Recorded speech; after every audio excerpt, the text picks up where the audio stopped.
We are live from the chamber. Before we begin, I'll go over the emergency response plan for this room. In an emergency, everyone must evacuate through the nearest safe exit. Those seated in the gallery take direction from security to evacuate. Council takes direction from myself. After evacuating the room, please proceed to a stairwell. Take the stairs to ground level and evacuate the building through the doors marked emergency exit and go to the muster point. Do not take an elevator or walk through the city room. Anyone with limited mobility should identify themselves to security or myself during an evacuation, and please speak with security or myself if you require first aid. Thank you. Thank you. And we are starting a little bit late because we had a very special reception this morning for our protocol item, which I'll get to in a little bit. But I want to, as always, start with a land acknowledgement. And I'm going to read the standard land acknowledgement we have, but I want to add a few thoughts based on some of the things this morning. So at this time, I'd like to acknowledge that we meet on the traditional land of Treaty 6 territory and the Métis homeland, and acknowledge the diverse Indigenous peoples whose ancestors' footsteps have marked this territory for centuries, such as Cree, Dene, Saulteaux, Blackfoot, Nakota Sioux, as well as Métis and Inuit, and now settlers from around the world. And this morning, when we were talking, one of the elders was talking about how smudging was never allowed at City Hall, and the progress that we have made to be able to now smudge frequently and in City Hall. And I think about that too with the land acknowledgement. And a lot of people think it's tokenistic or that it's just words, but they have true meaning in terms of a shift in our mentality and our paradigms of the obligation and the commitment we have to the people that stewarded this land from time immemorial.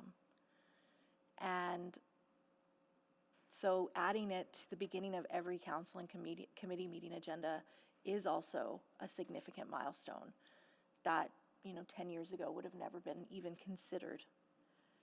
And I know when I worked for neighboring municipalities, Strathcona County, Spruce Grove, they didn't do land acknowledgements at those times. So I think we'll get into more of the protocol item in a little bit, but I think that this just shows that a lot of the fierce people that continue to stand up and continue to say and demand to be heard, seen, and listened to are the reason we have these kind of progresses today.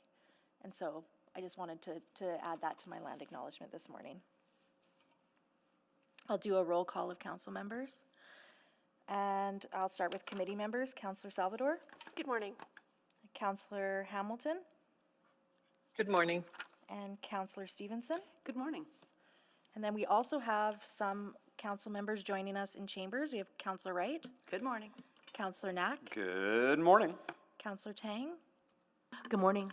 And I have not had a chance to log in yet to my computer, so clerk, can you let me know if there's any colleagues joining us online?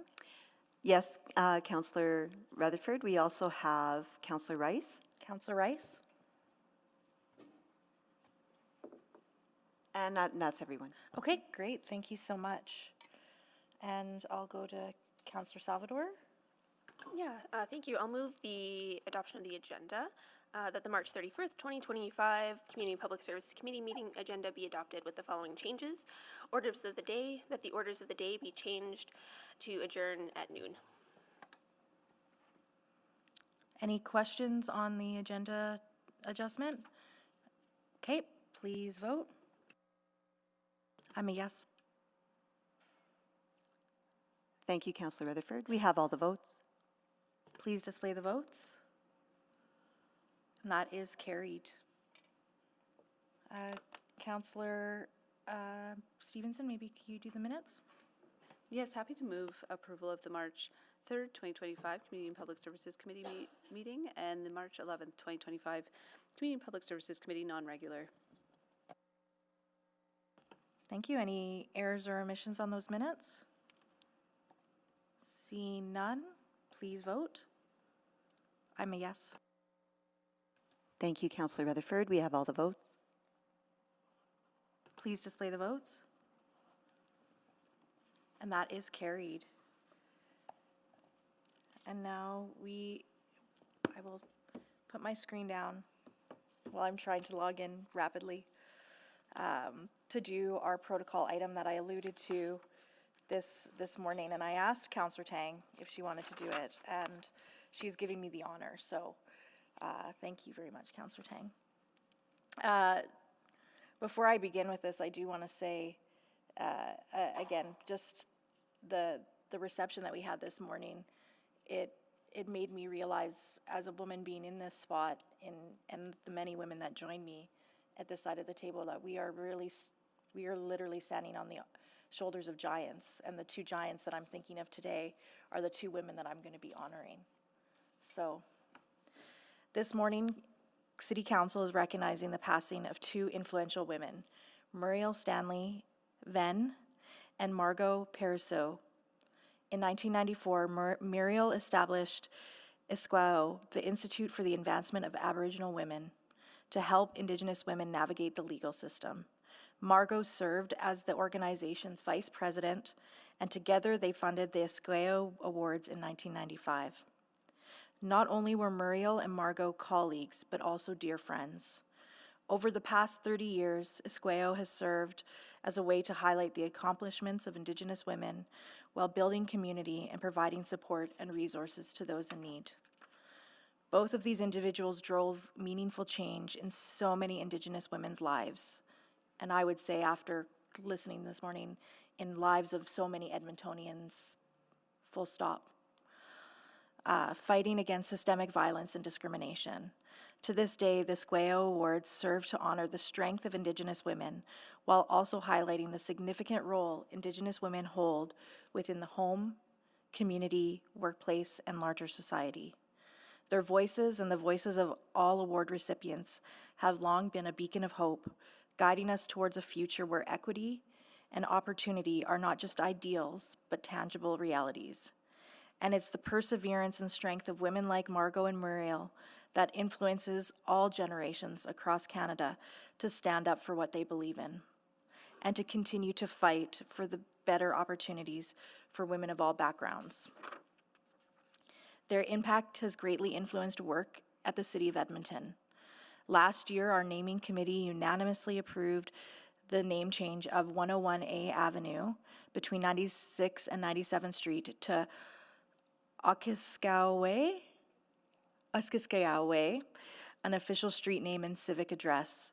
This represents a continued commitment to ending domestic violence in our communities.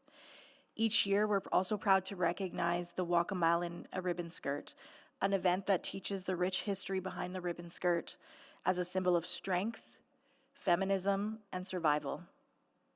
As we continue to walk on a collective path of reconciliation, their legacy will forever serve as a reminder of what we can accomplish together. So on behalf of City Council, I extend my deepest condolences to the family members of Muriel Stanley Venn and Margot Pariseau. Thank you for being here today.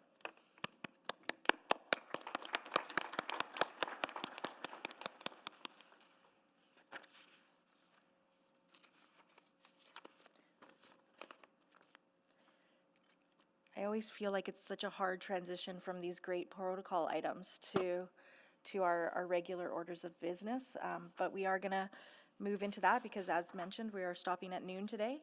So select items for debate. I will actually select 7.1 as I have a potential motion on that one. Any other selections for debate?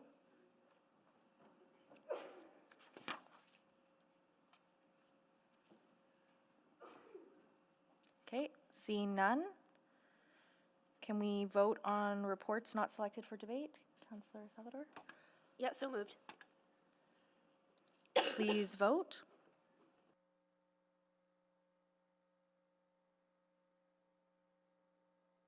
I'm a yes. I will get logged in eventually. Thank you, Councillor Rutherford. We have all the votes. Please display the votes. And that is carried. Great. Thank you, Councillor Rutherford. Just to recap that this morning, the Community and Public Services Committee approved the recommendation in the following report without debate. Item 7.2, Yorath House, Revenue Generation Opportunities. Thank you very much. And we have no requests to speak at this time. There's nobody that's requested since this morning. Okay. And no requests for specific time on agendas.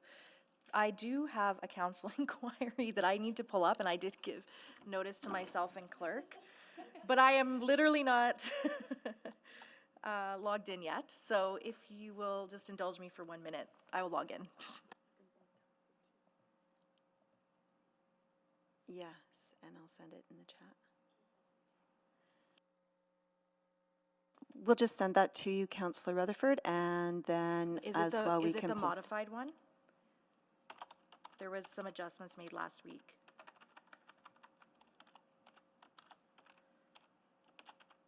Would you like us to put it on the screen? No, just make sure it's the right one. Just 1 second. Okay, thank you. Sorry, I'm really bad at multitasking. I think I've said this before, so just give me 1 moment.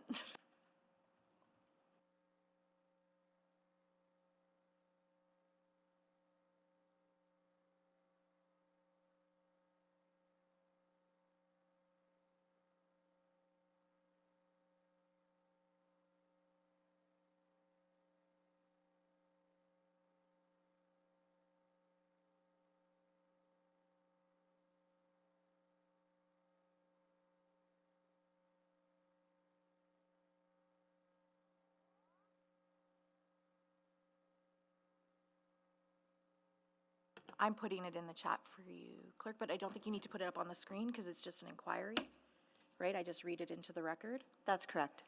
Yeah, okay, so I'll put it in the chat for everyone to see. And my inquiry, my formal inquiry, is that administration prepare a memo detailing parking provision for new developments in low and medium density residential zones between 2019 and 2024, and that this memo is to include neighborhood or district level organizing geographies, building type, and parking unit rates and averages. Are there any other council inquiries?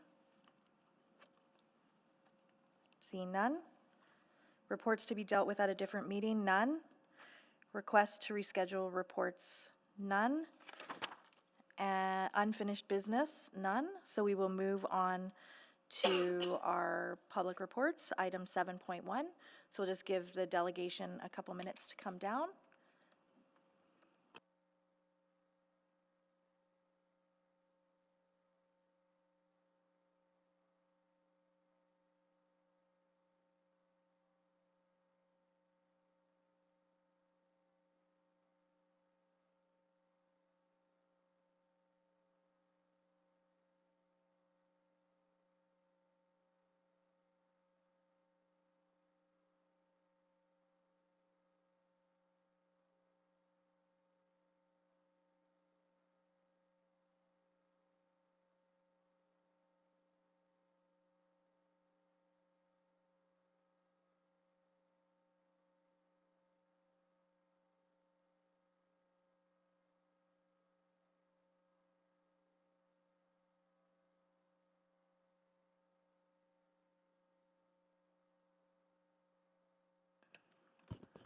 Good morning, councillors.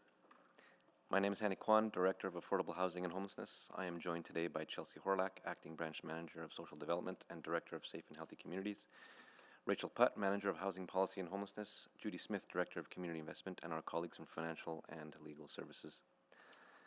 At the July 3rd and 4th, 2024 City Council meeting, Council passed a motion directing administration to work with the province on a transition of all services, programs, and infrastructure related to housing and homelessness, shelter operations, mental health supports, and addictions treatment that are currently funded by the city, but are within the jurisdiction of the Government of Alberta.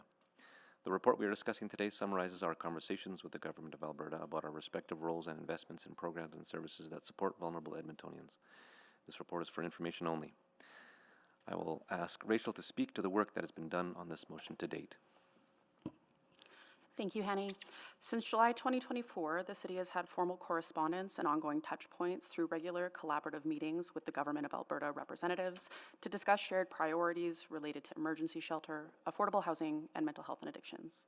Through those communications, the city has shared previous and projected spending on the 4 service areas stated in the motion, advocated for increased investment in priority areas through formal correspondence, ongoing collaborations, and communication shared in advance of Budget 2025, and reinforced our shared priorities to support vulnerable Edmontonians to get the health and housing supports they need to live dignified and healthy lives.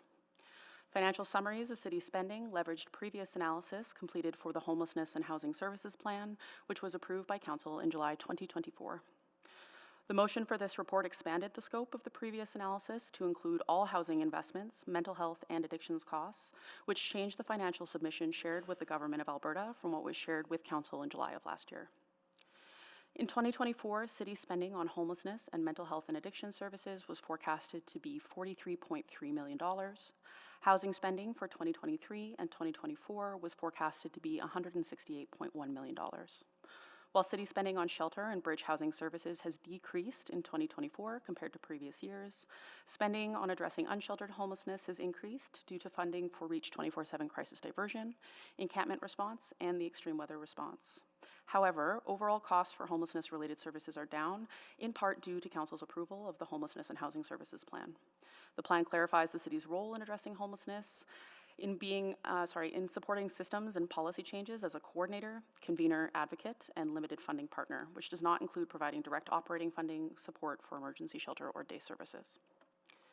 In response to the projected budgets shared, the Government of Alberta clarified their commitments and spending priorities.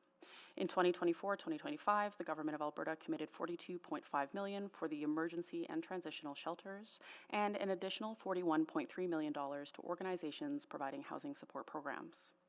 Additionally, $210.6 million in grant funding has been designated for mental health and addictions programs and services in the Edmonton zone over a 3-year period. Notably, Edmonton has received 29% of the total funds distributed by the province since 2021 through the Affordable Housing Partnership Program, which provided $54.8 million to 10 projects, including 3 city-led supportive housing sites. A full costing summary of both provincial and municipal investments can be found in attachment 2. Administration recognizes the importance of continued collaboration with the Government of Alberta and the federal government to align and leverage investments that address the needs of vulnerable Edmontonians. We continue to communicate Edmonton's housing and support needs and advocate for investment, which has recently resulted in successes such as increased province-wide funding for affordable housing, including Indigenous-led projects, as announced in Budget 2025, and a recent $70 million joint announcement from the Government of Alberta and Government of Canada on funding for housing and support for people in encampments. Administration will continue to assess areas of overlap and gaps in spending related to homelessness services, pursue funding opportunities that may arise, and work closely with the provincial and federal governments and our community partners to maintain progress on improving mental health, addictions, and social support services and increasing affordable housing supply. We would be happy to answer any questions you may have about this report. Thank you. Thank you very much. I was first. Or I selected this item, so I'll go first. Just trying to get into my eScribe. I'm here, okay.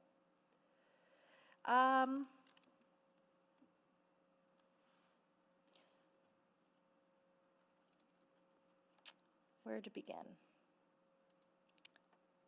Do we have any further understanding of it says in the report that the federal government and the GOA have reached an agreement on the $70 million to address unsheltered homelessness in Alberta over the next 2 years.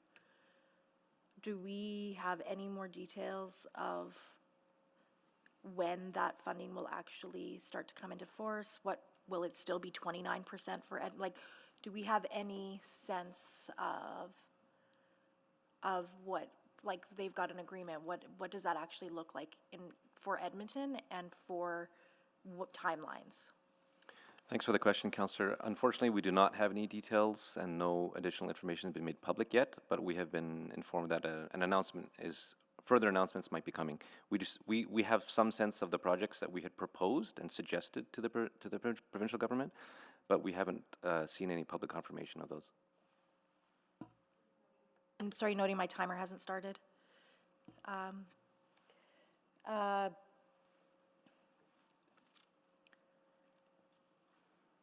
It says in the report that, like, I feel like we really did a good job of being balanced and acknowledging where, you know, the province has funded and stuff, but I feel like we were really silent to the federal government and like the half funding and some of those things. And was that just a byproduct of the motion itself? That's correct. We didn't want to extend the length and the comprehensiveness of the report by including the federal government as well. We tried to stay focused on what was asked. Yeah, I know, but I think like when you say 168 million in spending was for housing, that's a really big number, but most of that is actually half funding, correct? No, the half funding is separate. This half funding is separate from the 168? Correct. Okay, good clarification.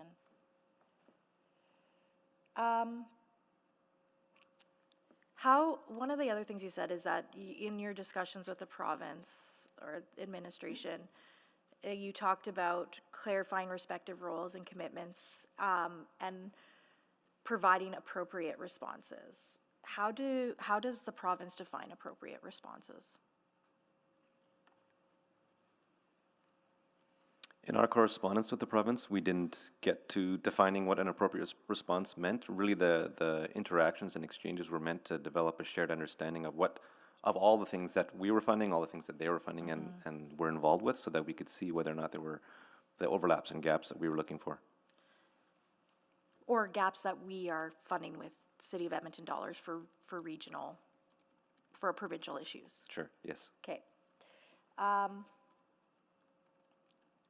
Some of the things in the attachment seemed odd to me in terms of, like, and I know this was percolated at one point, but I'm not sure if it actually was changed in legislation. The FCSS legislation at one time was very clear to exclude housing and homelessness. It's preventative social services. Did they amend that legislation? I'll look to Judy Smith to answer that.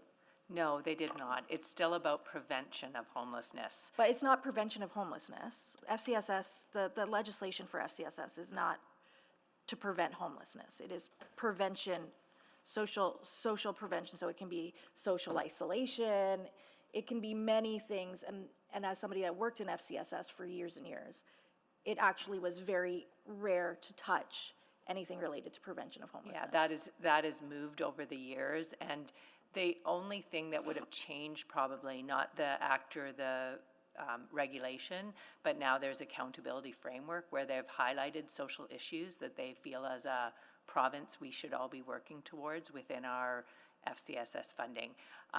The number the province provided in the chart that's part of the attachment is the whole allocation, and we do not allocate all of that funding. That was my question. That was Yes. my question, because I was very skeptical of the 23.3 million Yes. being for homeless prevention. Yes, it is not. We have 4 priorities within our funding. Okay. I'm gonna moderate myself there and end my time and go to other counselors that are on the board for questions. So Counselor Salvador? Yeah, thank you. Maybe I'll just start. So the government of Alberta's focuses around building up and increasing treatment capacity. I guess I'm wondering about the pace of that scale up, and if we have a line of sight around timing for bringing more of those spaces online. It's yeah. Thank you for the question. We are in constant communication with the Government of Alberta to try and seek further updates on that timeline. Right now, we don't have anything right before us, but we continue to connect with them. Okay, and could you just remind me of, I can't seem to find it, what is the overall capacity right now? I know there was the 75, the addition of 75 spaces recently, but what is the overall capacity? I don't have that information in front of me right now, but I will look for it for you. Okay, thank you. Do we feel that there are any costs that are unaccounted for in this report that we weren't necessarily able to quantify? On the city side On the and? city side, On the city side? It's possible, because we had to leverage analysis that was done last year for this, and things have been changing pretty fast over the last year. But we'll be doing another analysis as a part of the regular reporting for the homelessness and housing services plan in the third quarter of this year. So you'll see another analysis come later this year. Okay, that's really great to know, so we can sort of keep track of where that's landing. I'm also curious about provincial funding trends over the last 5 years or so. Have we seen more dollars being allocated towards housing addiction supports, or is it steady? I'm just trying to get, I guess, a bit of a broader picture, because I can look at a number, but I need to have a bit of a relative view of that. Yeah, there's definitely been more investment over the last few years, and I think the most significant investment in relation to homelessness services has been the increase in shelter funding. Okay, and again, trying to be relative, looking at the investment that we saw maybe 3 years ago or 4 years ago versus today, and the number of people who are unhoused in our communities, it is, what, tripled? What are we at, I guess, in terms of the number of people experiencing homelessness right now in Edmonton? We'd have to do some analysis to give you a sort of... The last time I looked at the by names list, it was over 5,000. Yeah, and the investments have definitely increased as a result of sort of the impacts of the pandemic and after that. But we don't have an order of magnitude in terms of like how many times more or... Okay. We can do that analysis and provide that to you, though. Okay, yeah, I'm just trying to get a sense of, has it scaled accordingly? And has it scaled in line with the huge increase that we're seeing in our communities? Because my sense is it has not. I would offer that the increase in the number and diversity of types of shelter spaces that have been implemented by the government of Alberta has been increased to match the number of folks who are unsheltered or sheltered on the by names list, which sits right now around 2,000, and that's near the number of beds that the government of Alberta funds, and also has increased, they have capacity to increase the number of beds that are available in emergencies or if there are surge dates. We don't have details on that because it's not, we don't fund it or get any other reporting, but the government of Alberta has communicated to us that, you know, if anyone needs a shelter bed, they can get it. And just so I have clarity, so that I have my numbers right, so 2,000 who are actively unhoused, and then there are larger numbers for folks who are, you know, precariously housed, correct? That's correct. So there's around 3,000 folks who are provisionally accommodated, meaning they're couch surfing, staying with friends in hotels, accessing sort of natural supports while looking for housing support to get permanent housing. Right, and then the 2,000 who are, okay, thank you. Maybe with just my last minute left, I guess I'm looking for a little bit more of a conversation around regional disparity as well. And yeah, you know, the large gap that I continue to see is Edmonton being sort of that center for folks in surrounding municipalities to access supports and services. What are we seeing for funding patterns to help people where they're at when they need that support in their own communities on the provincial side? That's a good question, Councillor. I don't know that we have details about what funding is flowing to our neighboring municipalities. We have done, though, or contributed to a regional housing needs assessment.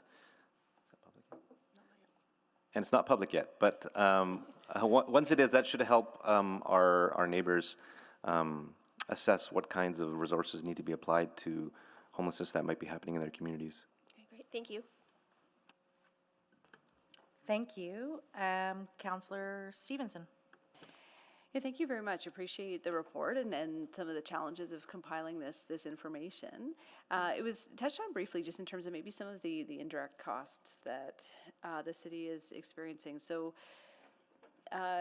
attachment 2 shows 4.3 million for dispatch and the deployment of overdose prevention. Is that our fire rescue services primarily? Yes, that's including our fire rescue services, peace officers, and the cost that we were able to calculate for security as well. Oh, okay, great. And just on that as well, I note that, the community outreach transit teams are listed, but sort of not necessarily the broader transit safety approach. Is that correct? We're not necessarily catching those costs in this? That's correct. We didn't include all of those costs. Okay, and then even more broadly, I know that, there's some reference to provincial funding that has gone to support EPS initiatives like the help teams. But this report isn't capturing any, there wasn't specific outreach to EPS to understand sort of how they would maybe calculate the costs of how, dealing with addictions and homelessness. Is that? I mean, we did leverage that type of engagement for the development of the Homelessness and Housing Services Plan. But I think the challenge comes to trying to, it's an imperfect science to cost out indirect service provision for folks experiencing homelessness based on case notes and inputs and how frontline workers are capturing their day. And so we didn't want to also falsely inflate the number and put something in front of the government of Alberta that was too high. And so you'll note that the government of Alberta did come back to us and identify some of their policing costs and what they saw was relevant. But from our perspective, we wanted to be pretty precise about what some of those costs were in our submission to the government so that we're not misrepresenting our work. Okay, and then this I asked this mainly rhetorically because it wasn't part of our motion, but this report is also not capturing the costs that individual businesses may be incurring from these challenges, correct? So That's correct. So I'm thinking, again, City Centre Mall, the security they've had to hire other BIAs, for example. Okay. Maybe just switching to some of the information shared from the province. So the Affordable Housing Partnership Program, is that the main source of capital funding for new affordable housing projects? That's correct, yes.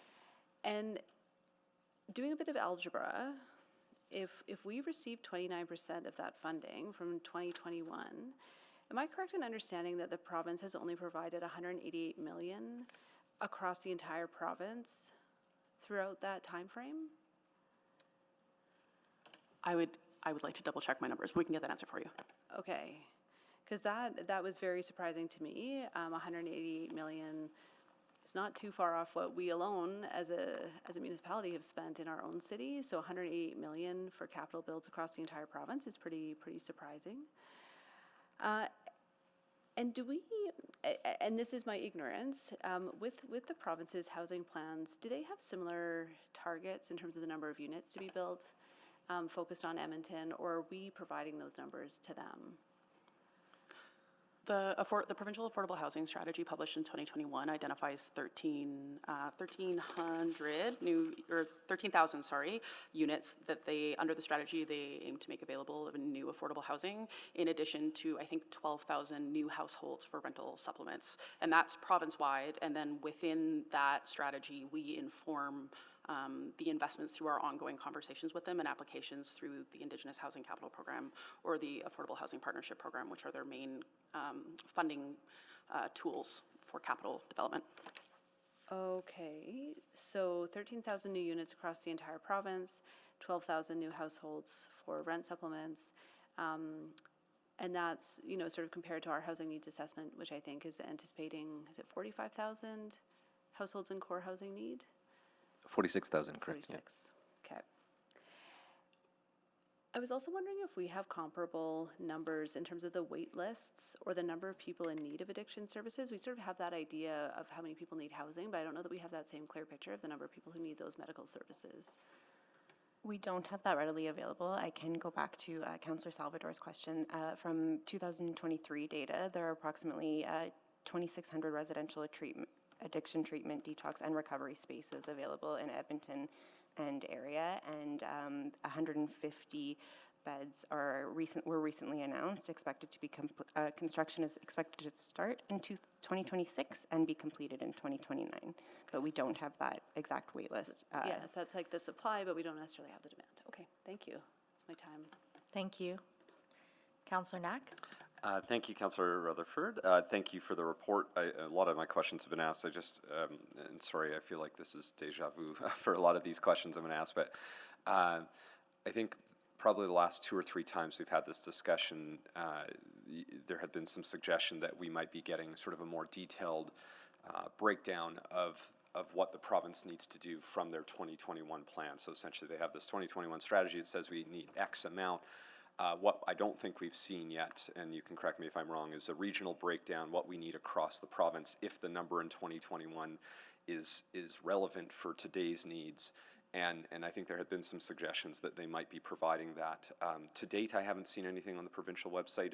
Have they shared anything with you that sort of provides a regional breakdown of what's needed, where it's needed, what type is needed, how the municipalities can help? Thanks for the question, Councillor. They have not provided a regional breakdown of what we need. And I think to answer Councillor Salvadore's question as well, I think in large part they rely on us as municipalities to provide them a sense of what our targets and what our needs are through our needs assessments. Which, I mean, I guess it's good we can help. I guess, and this maybe goes back to this question about jurisdiction, because ultimately I think we have a role to play, but it would seem to me that they should be the ones to know what's needed across the province. I mean, and I guess if they're using our numbers show we need far more than what they're currently proposing in the 2021 strategy, right? Because if you just use our numbers, that 13,000 isn't going to be enough to cover the entire province. There's issues in central Alberta, there's issues in southern Alberta, there's issues in further northern Alberta, right? That would be a fair assumption right now, that what they plan for in 2021 is not enough to keep up with where we're at today. That's fair. There have been a lot of changes since 2021 in terms of the landscape. Yeah, exactly. And so, have they given, and again, I know they're focused really heavily on the recovery model, and I think it's good that they're building those recovery centers. I think a worry, and even to some of the other questions we've had, is that even if all 11 that they were trying to build were built tomorrow and open tomorrow, it doesn't sound like that's enough. And so I guess I was wondering, like, have they given any indication that they do they believe there is a gap from your conversations with them? Have you heard anything from your? That has not emerged in the conversations and correspondence we've had with the provincial government. Okay. I don't want you to put you out, but I think it'd be safe to say we believe there is a gap, correct? As a city, as an organization, from our numbers, I think from a council perspective, it feels like there's a gap. Do we believe that? Do our numbers seem to suggest that there is a shortage right now? From a housing perspective, there's definitely a gap, and I think there's been a gap for a long time. Yeah. And so I wouldn't say this isn't new information. I mean, even the demand that we've identified in our needs assessment of 46,000 households is striking. Exactly. And so I guess that's the uncertainty I have with this report. And it's not the work that you did on this. It's that if I receive this for information, what I was hoping to, my hope was that after today we know, here's where we're going next. Here's how this is going to work. Here's how we're going to start addressing that gap. I would suggest here's how we as the city will work in partnership with the province to address that gap. But what I read from this report and from what it seems like you've pulled from the provincial administration that you've spoken with to help inform the writing of this report is that if we simply receive this report for information, nothing measurably changes from what's happening over the last couple of years. We'll continue to invest money in housing as we have. We'll continue to fund things in attachment 2 as we have, which feels a little bit, somewhat scattershot because we're not working in conjunction as much with the provincial government and region. That's my read on this, is that I don't see a light at the end of the tunnel if I receive this for information. Do you see any? I guess that's an unfair question to ask. I've heard you say that based off the number of 46,000, based off the current need, that the current 2021 strategy will not get us to accomplishing the goals that we have just in the Edmonton region alone. That's what I've heard from you, correct? That's fair. Okay. So then I'll stop asking a rhetorical question because I'm just trying to figure out how do we then take action to get to that solution point if all we do is receive for information. So I'll think about that as I'm out of time. Thank you. Thank you, Councillor Knack. Councillor Wright? Thank you. So in the report, it lists that the estimated gap as of July 2024 is about 358 million for 3,100 housing. So has that grown now in the past 8 or 9 or 10 months? I'm sorry, Counselor. I need to find that number to be sure I'm responding to the right. And I'm just referencing page 5 of the report where it talks about the ongoing collaboration.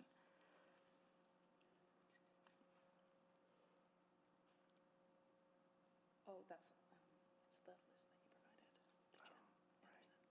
provided.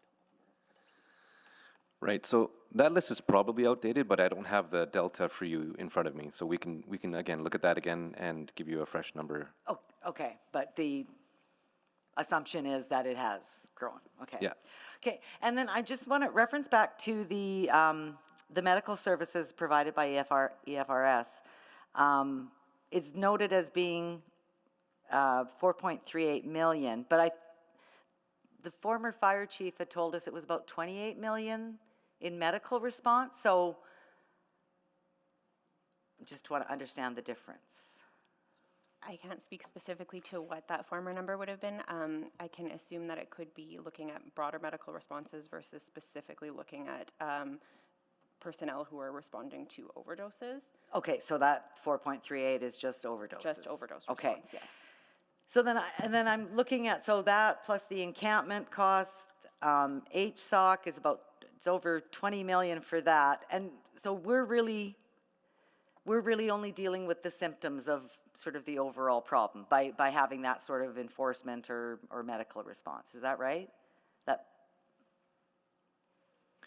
That's a fair comment, and I think that makes sense, given that municipalities are typically the body, the order of government that responds in the front line to the needs in the community.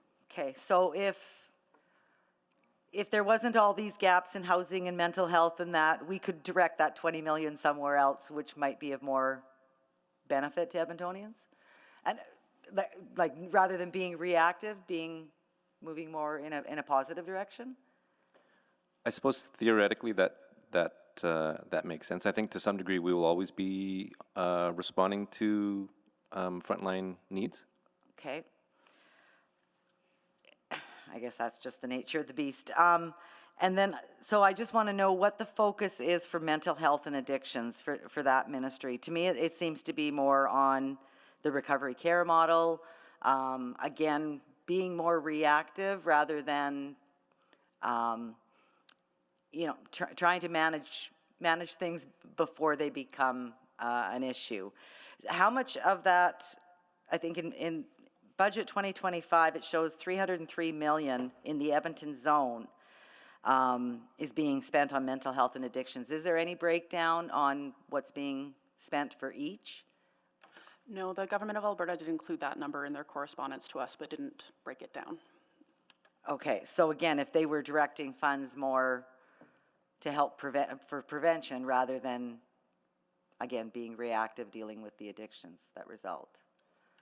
Right, and while we don't have that specific breakdown from them, I do know that through our conversations that part of the recovery model does focus on prevention, and that's where a lot of our work in this space has been looking, aligned with FCSS as well, of prevention of these types of issues that we're seeing. Okay, and so more of our FCSS funding will be going into prevention then? I think what we're working towards, Councillor Wright, is to ensure that what we're funding is aligned to those pieces of work, which I'm confident in now, that what we're funding now aligns with those pieces of work. Okay, thank you. And in my last few seconds here, the Navigation Center has connected many people, it says, with resources and supports in that. I'm just wondering, any details as far as how many of those that they've connected with housing have actually been housed? We haven't been provided that information. They don't have it available, or no way, or they just aren't sharing?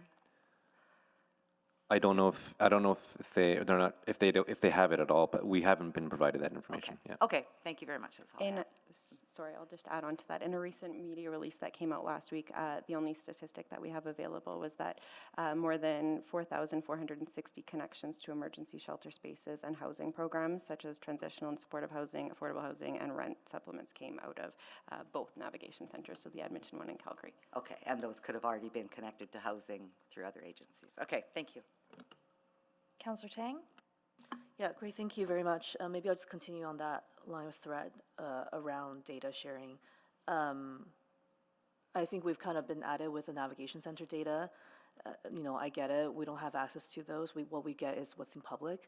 I'm wondering what about the other way around? Is it, like, do we, for example, provide some of the numbers, or is it just a matter of whatever's in public we share? For example, overdose in transit locations, we were just talking about this a couple weeks ago, kind of mental health, addiction, et cetera, what we're seeing on the outreach side. So in that space specifically, that is something that we are currently working across administration to look at the data that we have access to and then see what our next steps will be to support intergovernmental planning and our own responses with other agencies as well. So yes, looking at that data to better understand our needs and have that conversation with them as appropriate is part of our approach here. And more generally speaking, we're always willing to share our data with the provincial government if it helps with programs and services. Okay, yeah, because I feel like it's just a little bit murky to see the full picture about how much are we putting in, what's the impact of those dollars, what tangible outcomes are we achieving for individuals. And then just so I'm sorry I missed the opening remarks and some of the earlier questions, but just so I understand this. The motion asks for a transition strategy, and you have been at it for months, kind of engaging with our provincial partners. And where we landed is, here's our shared understanding of what everyone's doing and what everyone's responsibility is, right? And there doesn't seem like an indication from the provincial partners that they want us to be necessarily out of any of those responsibilities, but that we have that responsibility. That was the sense I got from reading the report. Yes, I think in the correspondence, the government of Alberta shared with us that they appreciate working with us collaboratively on this complex problem. And I again, I think I said it in my opening remarks, but I would point to sort of that increased $250 million allocation in budget 2025 for the Affordable Housing the Affordable Housing Partnership Program that the government of Alberta offers to try and match the city investment and increase the overall supply of affordable housing is sort of one of those success markers that we're having our dialogue in a consistent and productive way and working towards better solutions together. And I think what my concern about this whole conversation is that that's great with all those additional resources. But there's a lot of other elements to this very complex picture. The amount of resource we're putting into outreach, I don't necessarily feel is matched in the community level. I see less and less capacity at the grassroots level for some of those support. And we don't have the full picture about the impact of the navigation center and other types of provincial support to say, have we moved the needle on this? And so I'm just a little bit worried, and I think I'm inclined to agree with Councillor Knack on some of his points earlier. Do we have any data on kind of impact on local economy? I know you're going to bring that back Q3 for more comprehensive analysis, but opportunity costs I'm thinking about, impact on downtown businesses, for example. Those are more indirect. We do not have that data, and we have not integrated that in our plan for the reporting in Q3.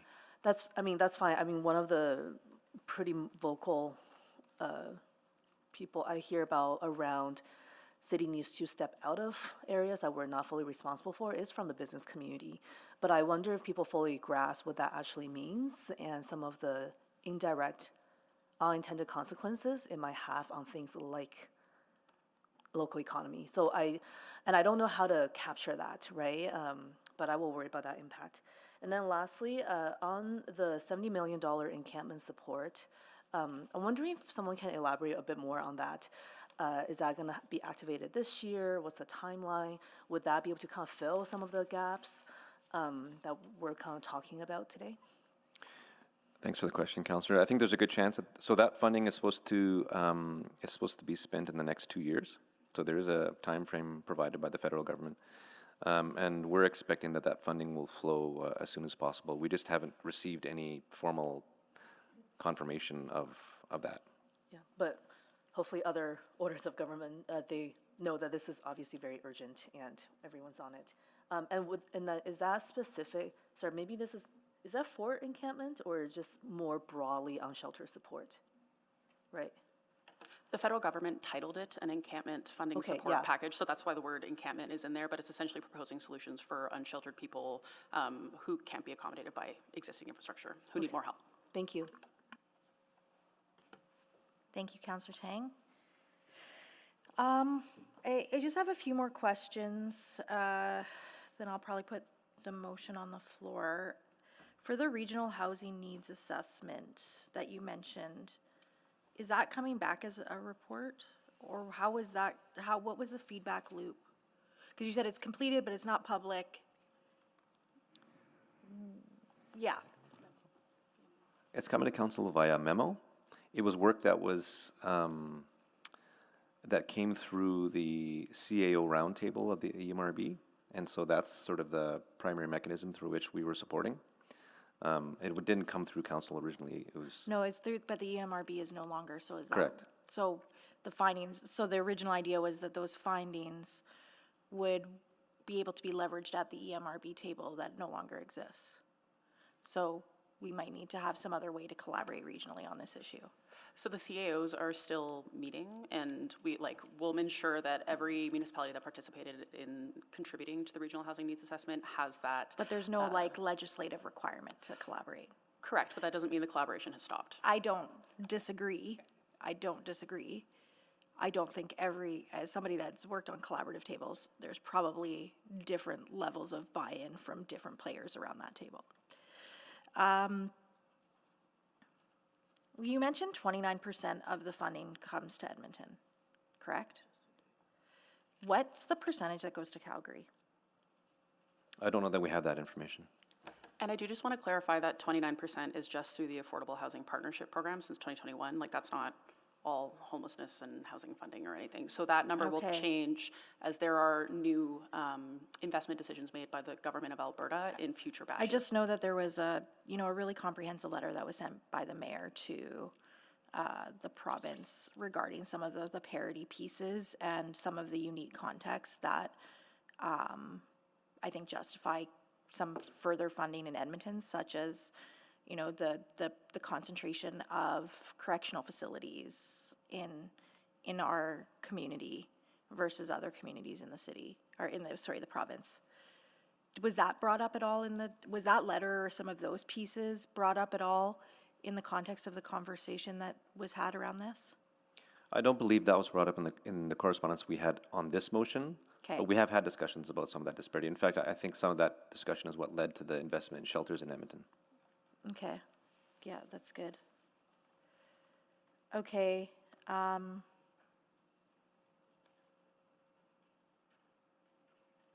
think, clerk, do you think I'm able to put this on the floor?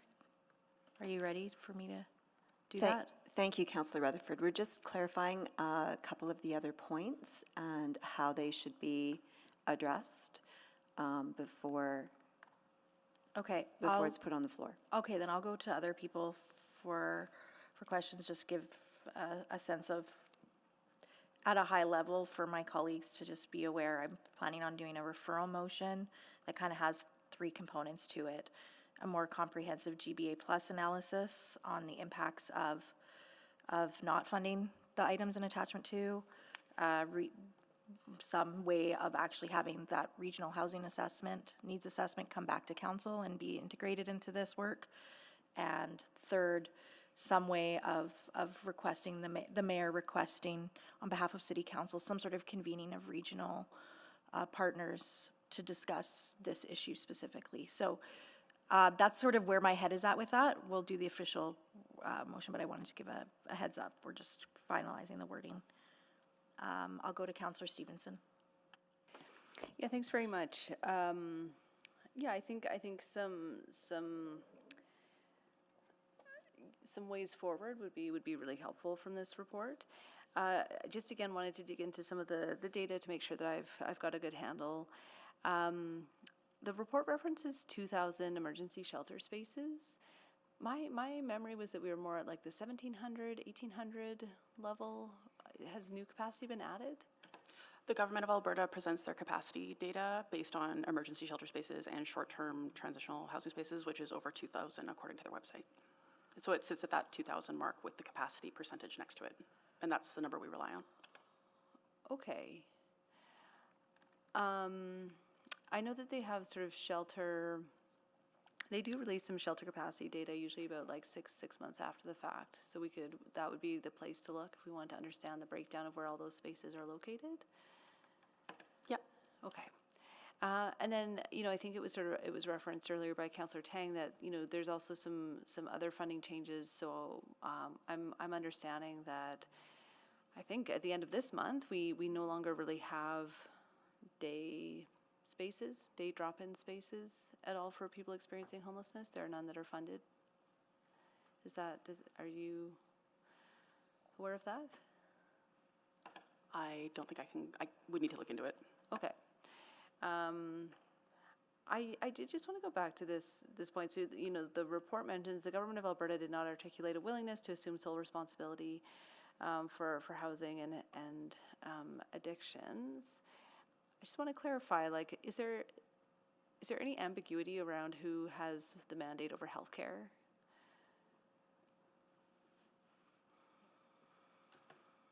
I would suggest no. It's clear to us that healthcare service delivery is with the province.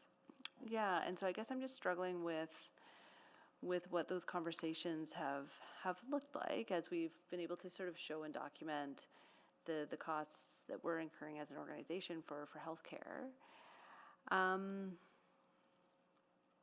It also seems from this report like it doesn't necessarily capture some of the services like supervised consumption sites, for example, like nothing in there about capacity gaps. I know we've talked before about the need for inhalation services. Again, just trying to think of those facilities and services that aren't being provided and that are having an impact in terms of the services that we have to provide. This is part of our ongoing understanding, working with community partners to understand what the local needs are and where there may be gaps to better inform our intergovernmental conversations, knowing that those pieces are out of our jurisdiction, but it's important that we're bringing forward an understanding of what the local needs look like, and they are unique, as was mentioned earlier, given some of our Edmonton circumstances. Okay, and then is there any granularity? Again, I think something that was sort of missing in the narrative for me, not from you, but from the province, was just around that overlap of services for people experiencing homelessness and addictions. I think there's sort of some broad numbers about how much is being spent for mental health and addictions in the Edmonton region overall, but I think that's quite a wide range, right? Like that's everything from in-school youth mental health counseling to some of the more the other manifestations I think we see and obviously see in my ward in a very visible way. So again, are we able to get into some of that breakdown in terms of some of the focus services that they may be providing for folks who are experiencing homelessness and addictions?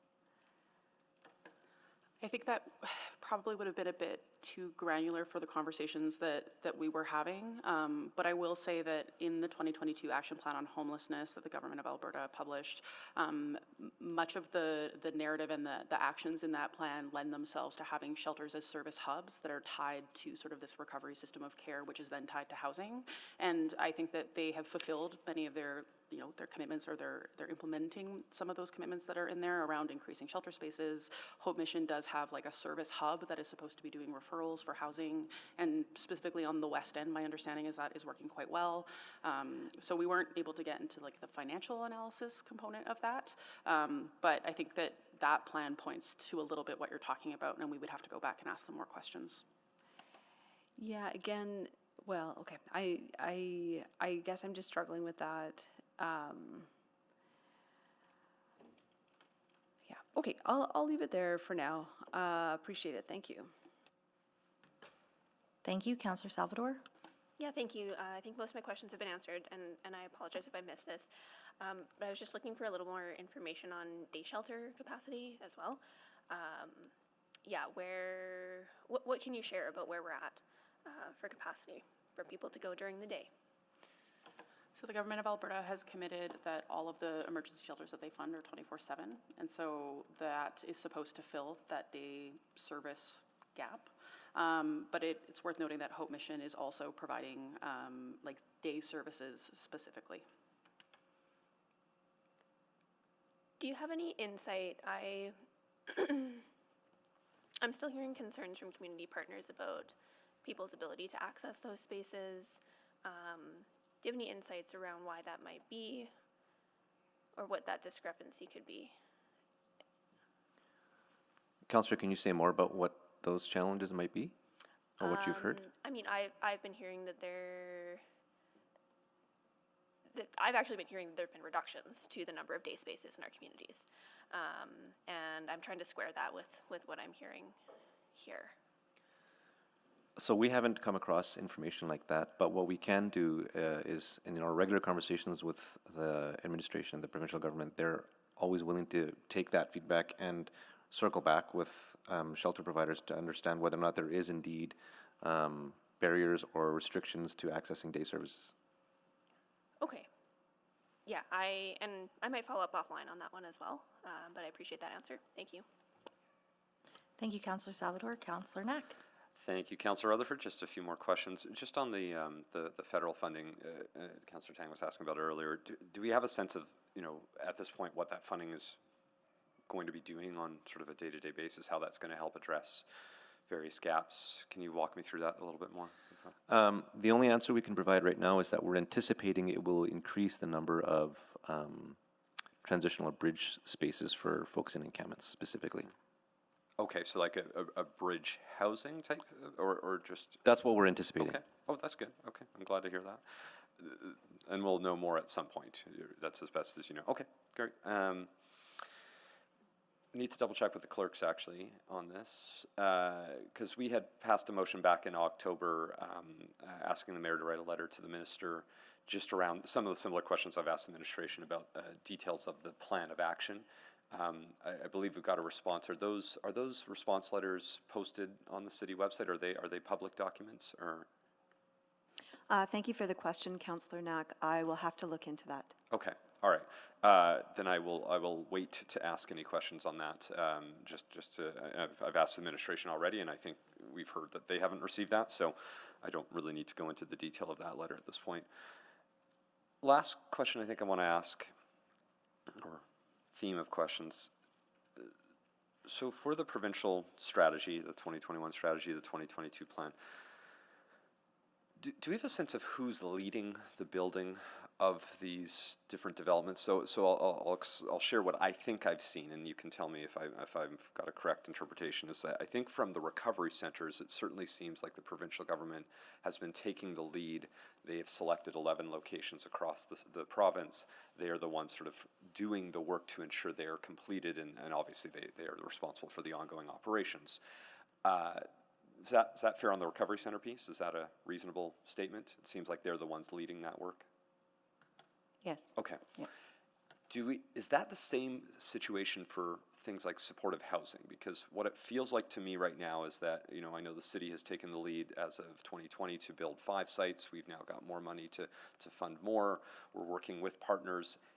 My interpretation is the provincial government sort of comes in on some of those and either provides some funding, or in the case, I think, of the 2020 builds, I don't know if they funded most. I think they funded a little bit on some, but their primary role was to take over the operations when those buildings were complete. But I'm not sure they were the ones have been leading that work. Have they taken the lead on most of or even some of the supportive housing developments in the city?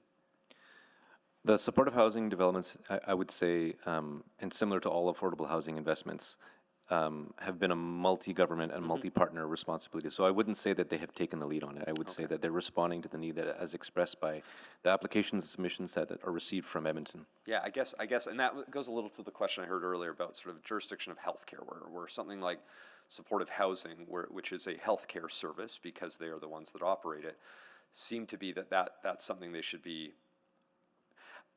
Again, I guess maybe my question is, it feels like we're leading this work right now at the city when it comes to supportive housing in particular. we're the ones sort of reaching out saying, here's what we know, here's where we think we need funding, here's where we have sites that we're willing to build on, here's where we've already invested money to build on. We'd like to, hope, can you come to the table with us and be a part of that? Is that fair? I think housing providers primarily are the ones that, Yeah. that lead the development, and because we as a city have made supportive housing a priority in our investment plans, we've also been moving alongside providers to make sure we get operating funding for those sites. Is that how it's always worked? Like, I only know this world, the last sort of 10 years-ish or so. Was that how it worked back in, I mean, I know there really wasn't funding for affordable housing in the 2000s or 90s. I think in the 80s was the last time we really saw it. But it felt like back then, from reading back, it was very much led by government. Government was taking the lead, working with housing providers to make sure they were putting in place, building enough to recognize the need, using municipalities to make sure we have land available for that.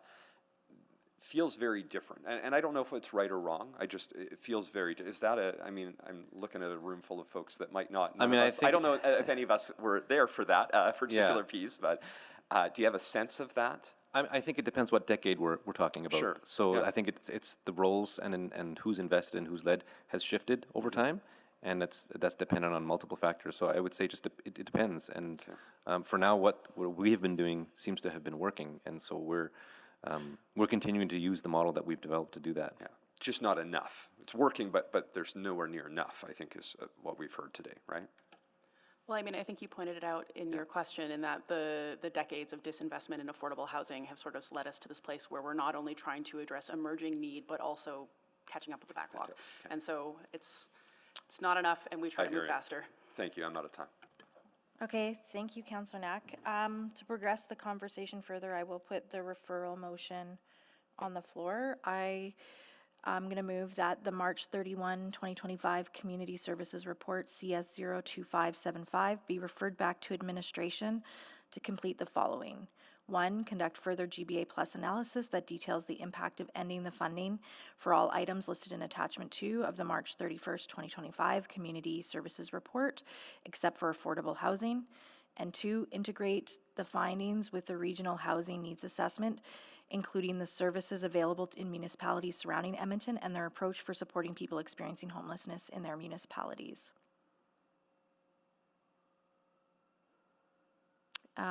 So I'll do a quick introduction. There is a third part, just because this is a referral and it's a bit complicated. The way we're going to get around that is to do a notice without customary notice for that item at the end of the meeting, just to keep the referral clean, and then that item to do the letter, and that would go to council if it's approved. So that's just wanted to say we haven't forgotten about that. It's just kind of doing it in 2 different components to keep it clean. Just quickly introducing, I think, again, I was sort of a similar uncomfortable level of just receiving for information, felt like there wasn't any kind of resolution. And I think we have declared a housing and houselessness emergency. We are doing a lot of things as a city, but it didn't feel like some of the pieces in this report really reflected that sense of urgency with our partners. We want to be at the table, but we also it didn't feel collaborative to me, if I'm being honest. The reason I specifically called out the GBA plus analysis was because the GBA plus analysis in the report to me was very weak. And I've talked about and I've been really harping on GBA plus analysis lately. The intent of the original motion was to say was discussing off-ramping these or having a strategy to say, as a city, we're not going to fund these, having the province sort of step into their lane, proverbially speaking. The GBA plus analysis really was just a regurgitation in my mind of some of the stuff we already know. From a gender-based plus analysis, what are the impacts of leaving a gap? If we don't fill it, if the province doesn't fill it, what would happen? That's what the GBA plus analysis should have spoken to, in my opinion. The regional assessment, I think, is another piece that's really missing from this. We talk about, we want to be collaborative partners, but the more Edmonton is doing this alone without the regional purview, the more we are asking Edmontonians to bear the brunt of what I believe are strong inflows from other regional partners around this issue. And so that's the intent of the second part of this referral motion, to make sure that both of those things are better capsulated within this report when it comes back. I'll take any questions on the referral motion from my colleagues. Do you do a typical due date on a referral motion? Because I guess that would be to administration then, because I wasn't sure when the second part could be. Yes, we typically do. Yeah, I know, so I'm just asking. For the second part with the regional assessment, when do you think it's realistic to be able to, when would you think it's realistic to come back with this? The second part of the motion would take some time to try to understand the regional needs and to also then, of course, work with our regional partners. I, off the top of my head, would want to come back in a year for that. Sure, I would rather it be done well than, and comprehensively. I'm gonna put that in. If my other colleagues want to change the date, they can amend. Does that, do we got it, so sort of Yes. Q1 2026. Thank you. Okay. Councillor Stevenson? Yeah, thanks. Thank you very much. I think I really like this motion. I think those are important pieces to dig into. I was just wondering, I think I heard you maybe allude to it previously, but just sort of like what's that next, like, and then what do we do with this information? And I'm wondering if there's value in articulating, I think something that I would find most useful, because I think we have a pretty good sense in terms of our housing needs assessment about what the needs are. I don't know that I feel that we always have, and it could just be my own ignorance, but like a very clear, this is specifically what we're asking of the provincial government when it comes to housing. And most importantly, I don't think we have that very clearly for the health needs in terms of what are we asking for, what do we need as a community. And I'm just wondering if this might be a space in which to articulate that. And maybe to the mover. I was like, is that a question to the mover and It's a bit both, but yeah. Because I think if this comes back a year from now, it seems like it would just be a receive for information. So do we want to preemptively build in something actionable that can come out of it? Even if that's just Yeah, I mean, I articulating. think for one, if they do the comprehensive GB plus analysis as mentioned with attachment 2, I would want, because what the report stated was, if you want to not fund things, let us know what you don't want to fund. I feel like there wasn't the analysis to know what the consequences of not funding some of those things are. So that would be what I'd want to see coming back, and then the Council of 2026 will grapple with, based on that GBA plus analysis and based on the information they have and their 4-year budget cycle, what do they want to do with that? The second part, I think, gives us more ability to leverage advocacy on why some of these costs in attachment 2 are not just borne on the city of Edmonton. That's where I was coming from. So I think it furthers that work, but it doesn't necessarily give further work to do in this referral. There is another component, as mentioned, which is the motion without customary notice that we might do a little bit later in the meeting, that talks about more of an action of convening, at requesting the province to convene sort of more of a regional thing. And that was as sort of pushed by Councillor Knack, so I give credit to Councillor Knack for that part. But if there's something that you think is missing, I'm more than happy to. Yeah, no, I appreciate that. I think maybe where I'm landing on maybe like a 0.3, maybe just again on 0.2. Is that also looking at addiction services as well, or specifically homelessness? Yeah, that's a really great point. I think the original motion, for me, we're not going to debate housing.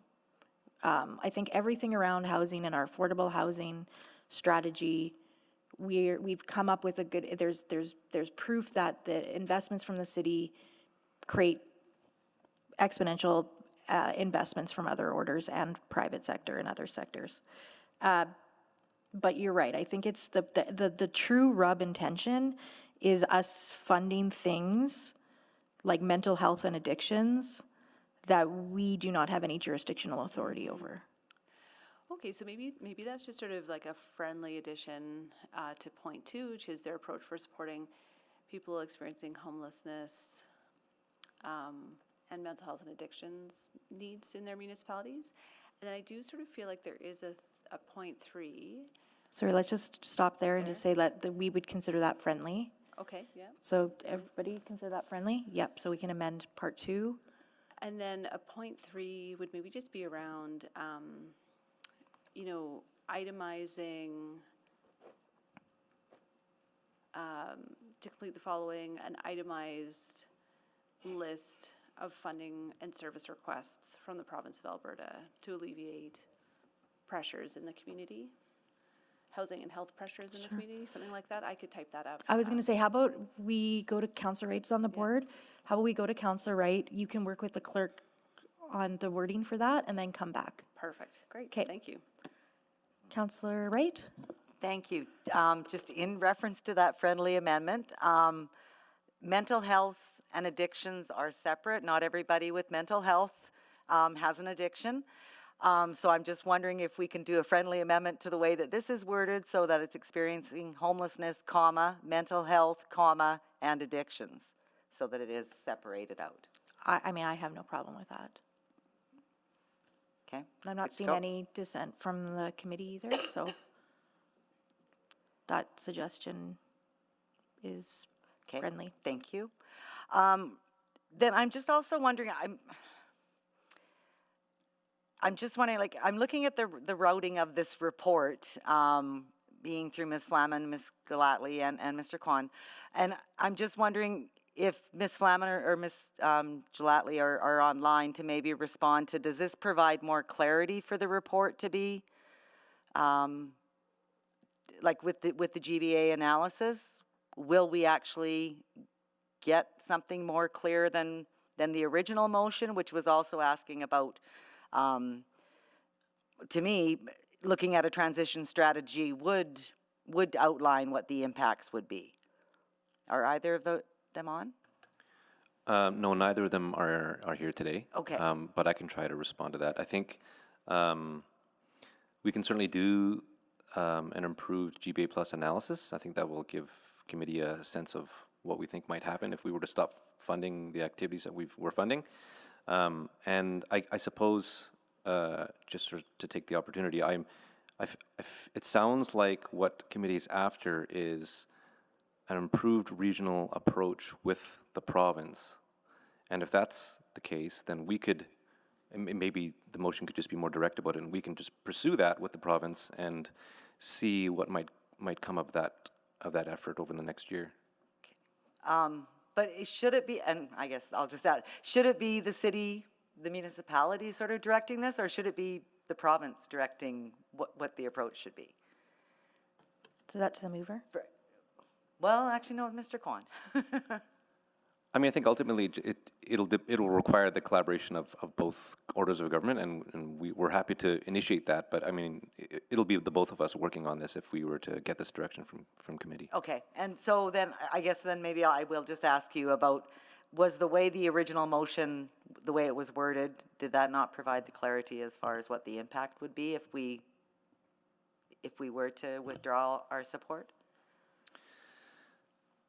We could have included that in the analysis, and I suppose that's our miss. The motion was specific about working with the provincial government to transition the programs and services and infrastructure, and because we didn't get explicitly, we didn't get that openness from our colleagues at the provincial government. We didn't end up articulating what an actual strategy would look like. Okay, do you think we'll get that cooperation from the province to be able to I think provide if, more detail? I think if we were to go back and with the inclusion of the results of the regional housing needs assessment and a discussion about what a regional approach could look like, there might be some more traction in terms of what they're open to. Okay, thank you. That's all I have. Thank you. Counselor Stevenson? For the part, sorry. Yeah, I think if I apologize to the clerks for doing this on the fly. I think the wording would just be something around, sorry, I'm going to sneeze.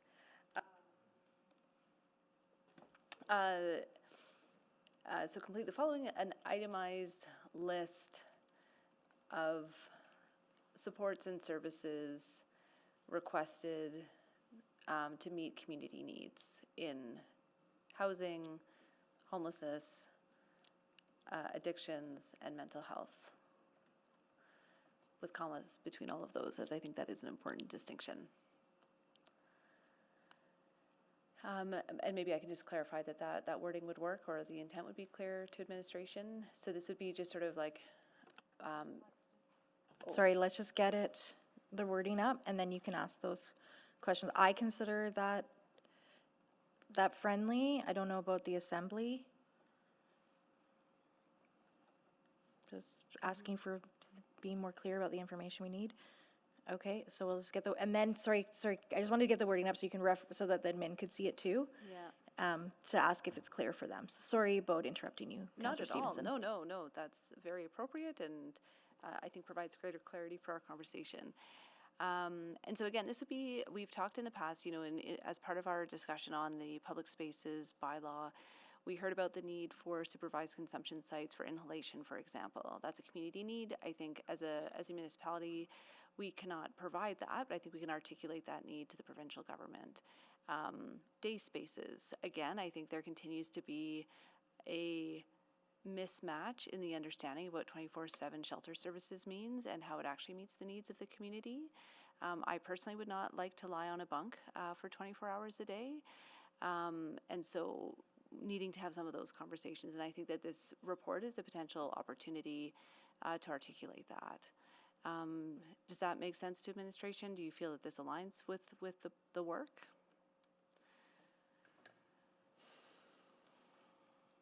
I'm just trying to think through practically how we would gather up an itemized list of community needs, and if it's still a regional scope we're talking about, to me that indicates that we'll need to do a significant amount of engagement,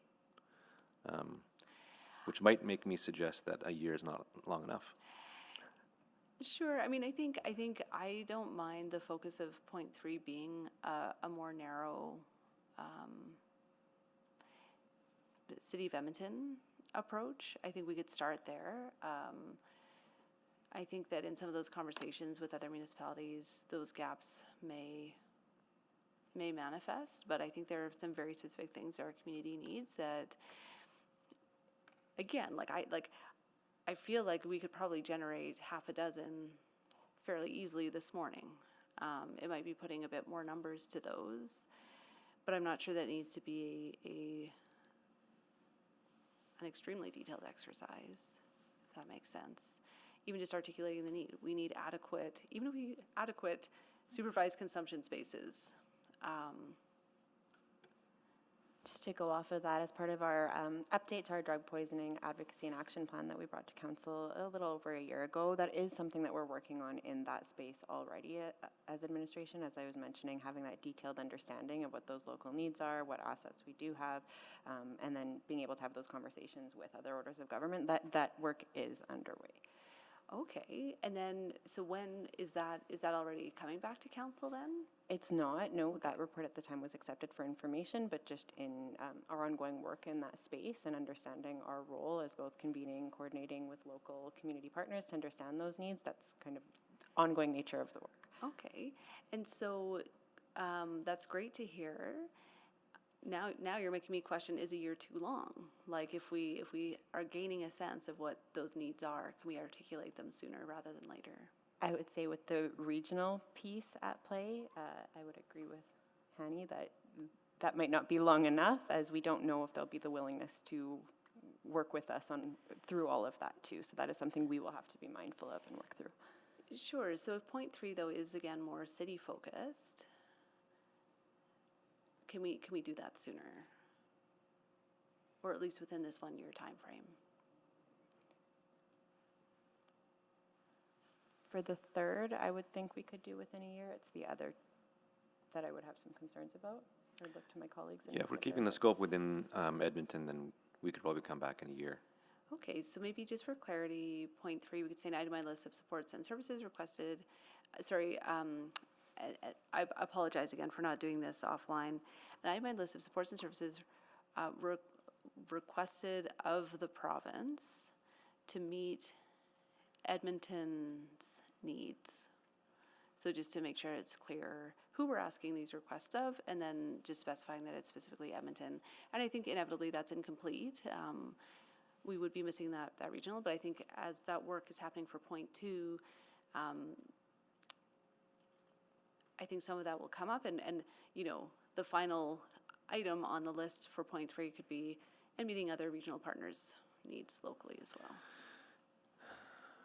Yeah, I think that's probably doable. The only other thing that I would flag about the way this motion is worded currently is that, and this came up in a few questions from committee members, is that not all services that are delivered related to addictions or mental health are necessarily focused on people who are experiencing homelessness. So parsing the data later on will likely be a challenge.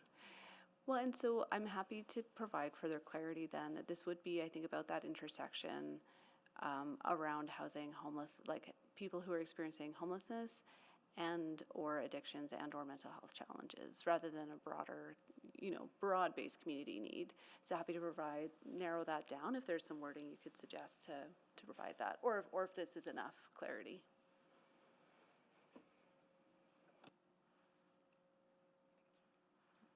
How about request of the province to meet the needs of people experiencing homelessness and or addictions and or mental health and addictions needs. Yeah, okay. I think that would work for us. Okay, great. If we could update that, I apologize again. Yeah, that's friendly. And then I just had based on that line of discussion, it's Monday morning. I need more coffee. Should part 2, like if we just ended with the needs assessment, would that be able to come back sooner? So if we cut out and their approach for supporting people experiencing, because I know that that's going to be reliant on how quick you get a response, those things, but you already have the regional needs assessment.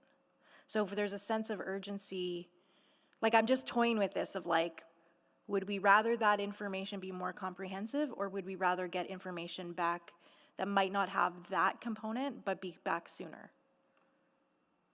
And I don't, so that's just one thing I was toying with. The regional housing needs assessment doesn't include information about mental health and addiction services and programs. So we'd have to ask them anyways. Okay, well then we'll just leave it as is. Okay. No more questions I'm seeing. Anyone to speak to this? Councillor Knack, I see you're on the board. I'm just going to see if there's any other committee members that I see logging on. What? Councillor Salvador, you trying to log on? Please go ahead. Could I, sorry, just point of order. Sure. I just want to make sure the wording, again, just to be clear, it is the intersection of homelessness. And also, I'm just thinking that the and or wording as currently there also looks like, again, just like the broader mental health needs of the community. I've just put some wording that I'll share just to make sure that that's crystal clear, because I think we do want that specificity. Perfect. So if you could just amend based on, so I'll do a final pass before we vote, but I think everybody understands the intent of part 1, 2, and 3 per our discussion. So I think we can still continue to speak to it while the wording is being updated. And like I said, before we actually vote, I'll do one final check on the wording. But please go ahead, Councillor Salvador, to speak to the referral. Yeah, thank you. I just wanted to take a moment to sign on to thank administration for all the work that they've done here to articulate the roles and investments on the city side as well as the provincial side, and to really quantify how much the city is spending on homelessness, addictions, mental health. I think this allows us to have an even more refined and intentional and specific conversation about this challenge in our communities. What I don't think it necessarily quantifies are the broader investments that we've stepped up to make regarding things like transit safety or the broader costs and consequences from a community-wide scale. I think the consequences of chronic disinvestment, they don't stop at the doors of City Hall. Those consequences are also downloaded onto the communities that we all serve, whether it's local businesses or BIAs taking on additional work related to outreach, cleaning, or security, or social agencies who are at capacity, or community members who are seeing and feeling the impacts of the housing and addictions crisis in their own neighborhoods. I could go on, or frontline workers here at the City of Edmonton who are encountering this every single day. The cascading impacts of the housing and addictions crisis are very evident, despite our ability to always put an exact number to them. And some of those are really tough to quantify. I really appreciate the referral motion that's been put on the floor. I think it gives us a path forward to a bit of a deeper dive into this work. And at first, I didn't know what additional work we may direct, because when I read some of the lines in the report around, the government of Alberta not articulating a willingness to assume sole responsibility for programs and services currently administered by the city, I didn't quite know what the most productive next step would be. So I do think this motion is helpful, and I really appreciate part 2 as well.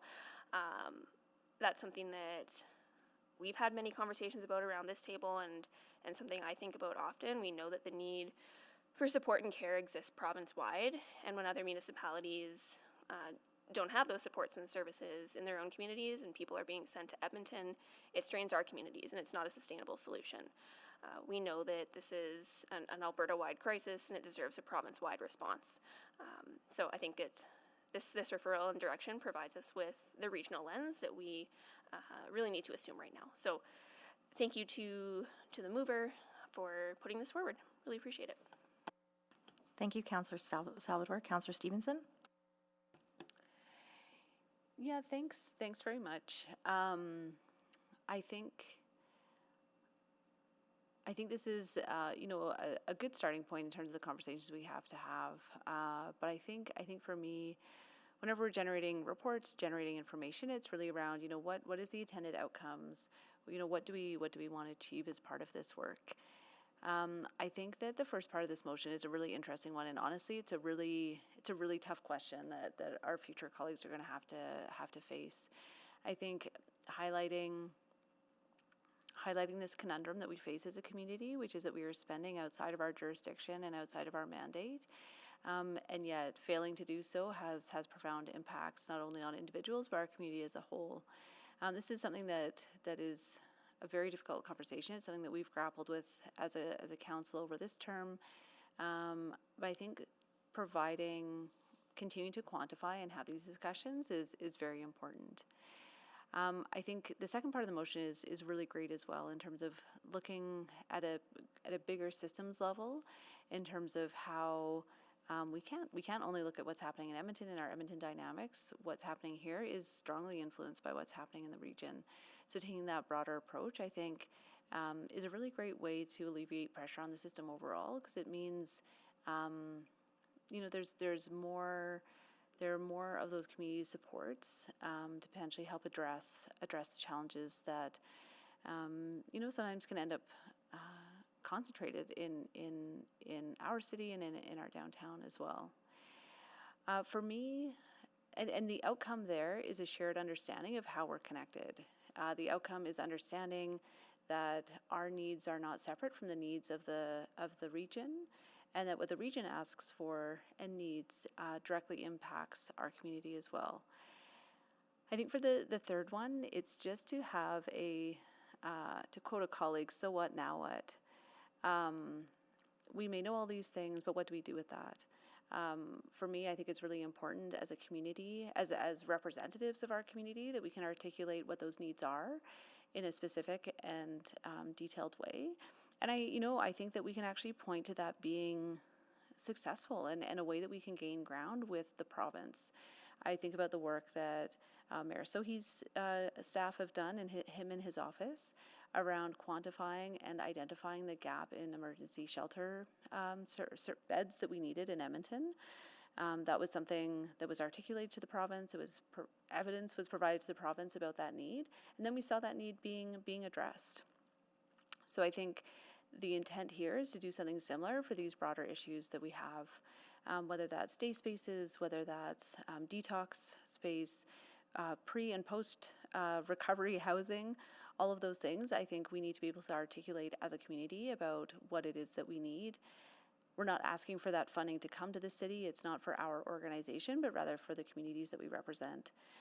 Because ultimately, I think Councillor Salvador picked up on a really profound point. This report is always going to be extremely limited because we're only looking at the impacts to our organization. And what's missed here is the significant costs that the rest of our community is bearing. I speak to business owners on a regular basis, daily basis, who face enormous costs and pressures due to these unmet needs in our community. Direct costs and also opportunity costs, missed ability to invest in our community, to grow and expand. There's also, the cost just in terms of daily impact and decreased quality of life for all Edmontonians when we see this type of suffering and struggle on our streets. These are things that we need to keep alive, and as a council, I think it's important that we continue to articulate and ask and advocate for our community. So thanks again very much to the mover for bringing this forward, and look forward to supporting it. Thank you. Councillor Knack. Thanks, Councillor Rutherford, and thanks for putting this on the floor. I think, I appreciate that receiving this information would have suggested that we are making progress in a meaningful way. And I think administration is, you've heard me say this a million times, and I'm going to say it one more time, which is that I think you've done incredible work recognizing that a lot of the things that we're talking about are not your responsibility, are not you're supposed to be within your day-to-day work. We understand healthcare is not the role of municipal government. So everything I'm about to say is nothing to do with the work that administration does. It's always appreciated, and I think you have made progress in the work as best you can within an imperfect environment right now.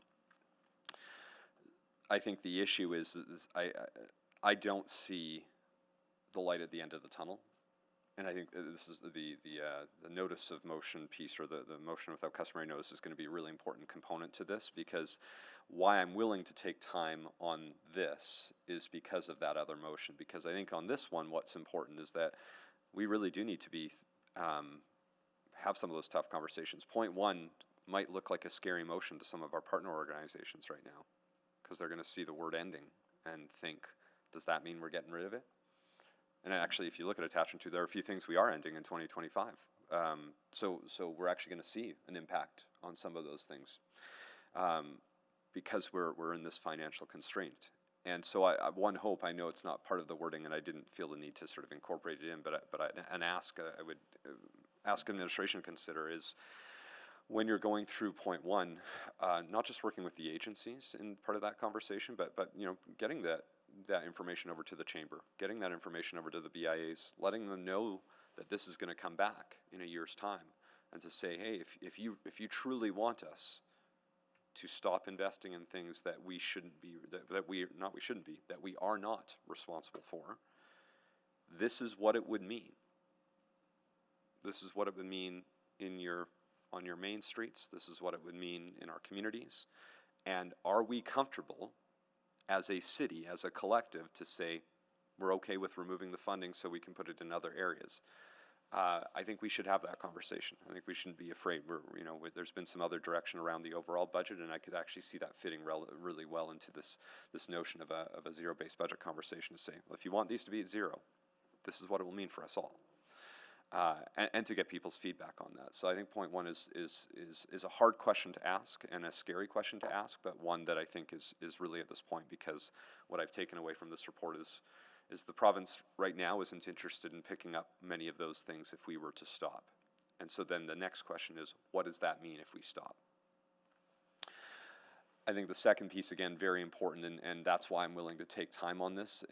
There is a massive urgency that we have. We are still, I mean, former Councillor McKean was talking about the housing crisis that we were in 8 years ago at this point now. That hasn't ended. And sadly, I think with our numbers that we've shown, it's actually gotten worse. And not due to a lack of effort. We've been working hard with the investments we've been putting in. And again, I give the provincial government credit on the recovery beds that they're investing in. But the world shifted pretty dramatically, and we're not where we need to be. So I think we need that information in the region and an understanding of what will happen on that. And so let's take the time to bring folks together and understand this. And appreciate the point 3. So I'll have more to say on the other motion, but just I do appreciate the motion to refer this back. And note that a 1-year timeline does not, to me, suggest that this is not urgent. It just means that there's other ways to deal with the urgency while we work to get as best information as possible going forward on this. So thanks for putting the motion forward. Yeah, thank you, and thank you to, before I close, actually, just want to confirm nobody has a problem with the rewording on item 3? Okay, good. So I will close then. I won't take too much time. First of all, thank you to Councillor Knack and Councillor Salvador for brainstorming over the weekend, sort of in reading the report and what does actually receipt of information look like. And that was sitting really uncomfortable, I think, with a lot of us. And I heard that same sentiment from Councillor Stevenson this morning when we were chatting about the potential for a referral. So I think that this is a good path forward. I think it is really hard to quantify, and I think about, as somebody that's the council-appointed member on REACH, I was recently at a REACH board meeting where they, again, were very appreciative of the funding increase that we did as a council in this 4-year budget for 24/7 crisis diversion. But the reality is that increase still didn't meet the increase in amount of people experiencing homelessness, and they still feel like they're on their back foot. But they also know the financial realities we're in as a city and don't want to come back as an organization and ask us for more money for 24/7 crisis diversion. We have loose Band-Aids over gaping wounds. So yes, within attachment 2, there's a lot of funding we're doing there, but they're really just such minor Band-Aids to the bigger gaping wounds. I continually think about, we actually have to see the number of people experiencing houselessness go down before we pat ourselves on the back. It's great that we've added more shelter spaces to meet the need, but if it stops there, that's concerning to me. It's very concerning to me. I think about some of the policy things I'm hearing about, right? Rollbacks to people with disabilities. Our housing needs assessment highlighted one of the most vulnerable groups to being in core housing need is people with disabilities. And they are already on the brink. AISH is already so hard. They already need deep subsidies to afford housing. And now we're going to see disability rollback. I worry that that's actually going to increase our number of people experiencing homelessness. And that number and that trajectory has to make a sharp turnaround, because it can't keep going like it's going either. And so part of this information for me is to say we're not ending this conversation and just receiving for information. It's good information. We need more information, I think. We need to continue this dialogue, and we need to recognize that, thank you to Councillor Stevenson for adding part 3, that we need some actual numbers behind not only what it's costing us, but what it potentially would cost to actually fill that gaping wound, to actually put the proper bandages in place.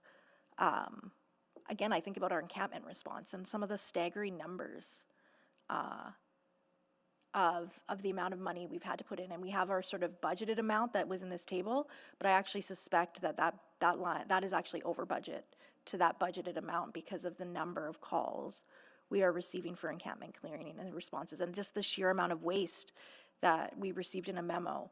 So again, I don't think this report fully encapsulates maybe what we are contributing, but what the actual true need is to get to the vision that we have of our city plan of an inclusive, compassionate city.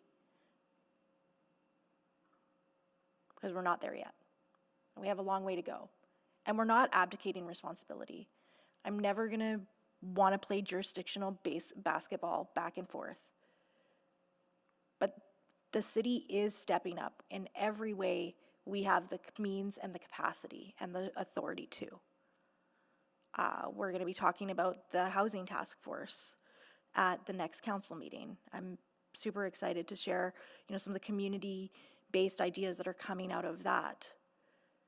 We want to work with the province. We want to work with our regional partners. We want to see business community and everybody coming together to really wrap around this social issue the same way we talk about individualized wraparound services. So yeah, it is a little bit far away, but it's not the only conversation we'll have between now and when this report comes back. But this information and this further challenging conversation we're going to have to grapple with of not only what do we need to fill the gap that's not being filled, but also if we stopped filling that gap even a little bit, what is the impact? I think is going to be a really important conversation for Edmontonians. Thank you. Please vote.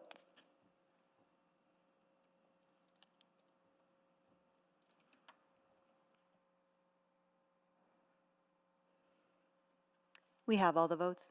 Please display the votes. Thank you. That is carried. And now I am just going to go through my list here. We do not have any responses to council inquiries, none. Private reports, none. Motions pending, none. But we are going to, as mentioned and alluded to, do a notice of motion without customary notice. So I'll hand the floor to Councillor Salvador to make that motion. Thank you. I'll move that Councillor Rutherford be permitted to make a motion without customary notice. Please vote.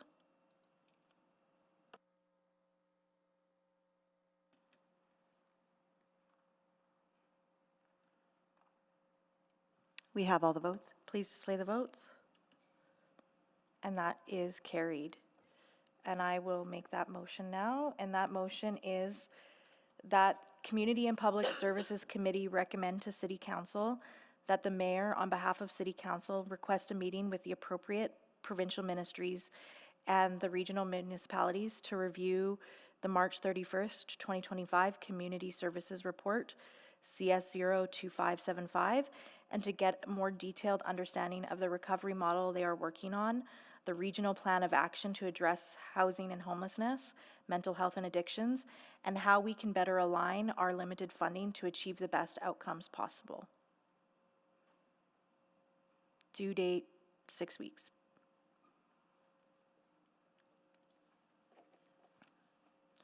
I'll do my... Councillor Rutherford, this will have to go to council first before we... Put a due date, so you can't put a due date in the recommendation? The recommendation would still have the due date, wouldn't it? This isn't a report back.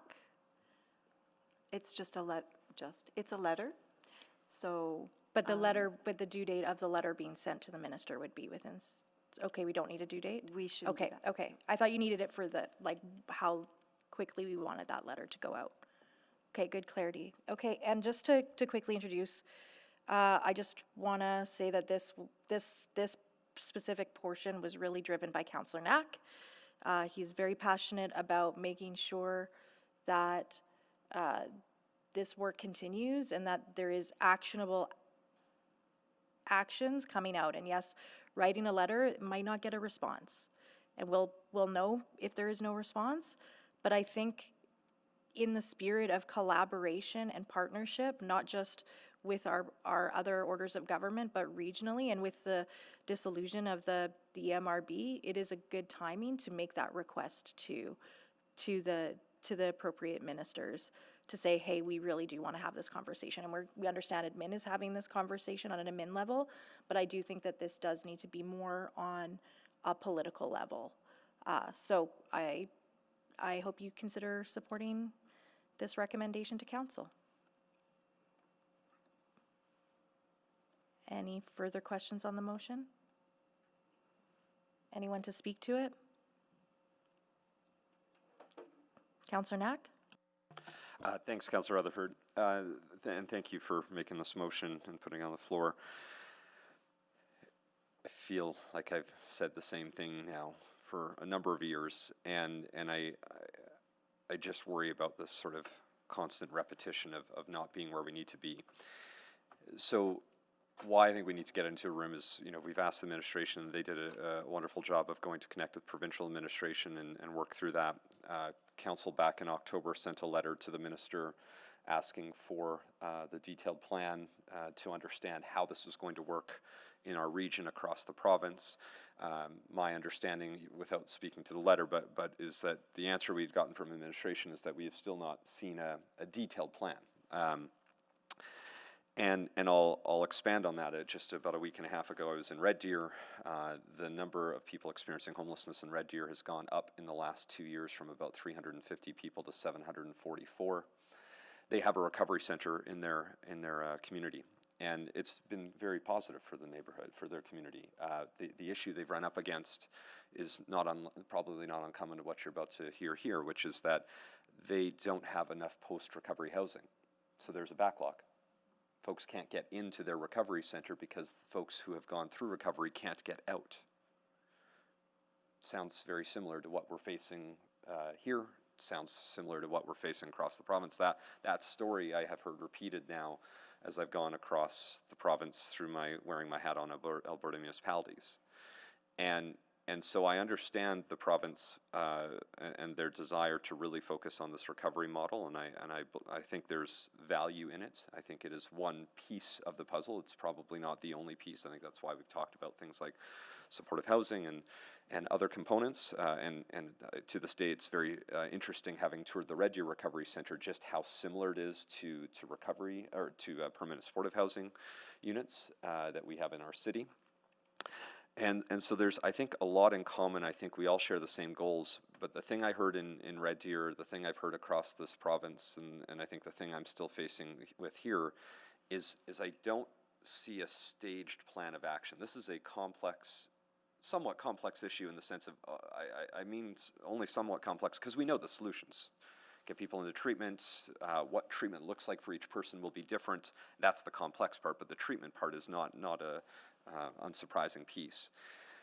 But since we've been asking these questions, what we haven't seen yet is the timeline of events, when we need to have certain units built by, if the amount of units that was discussed in their 2021 strategy and their subsequent 2022 plan is relevant today.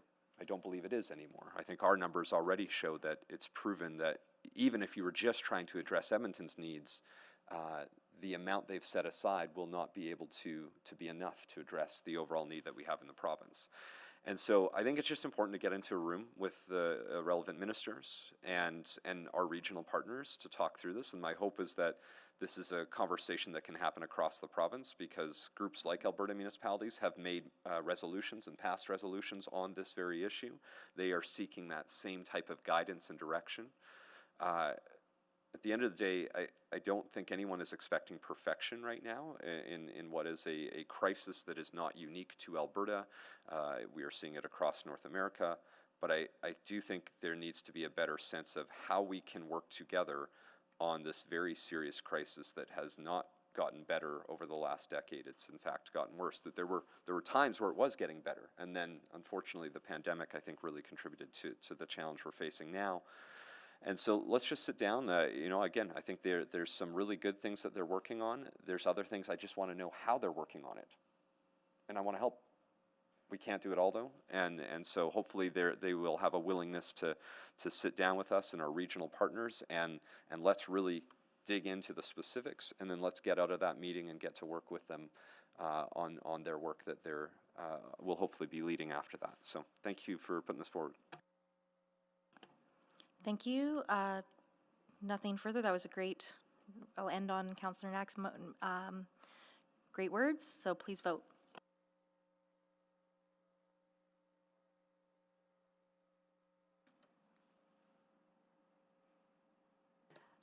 I'm a yes. Thank you, Councillor Stevenson.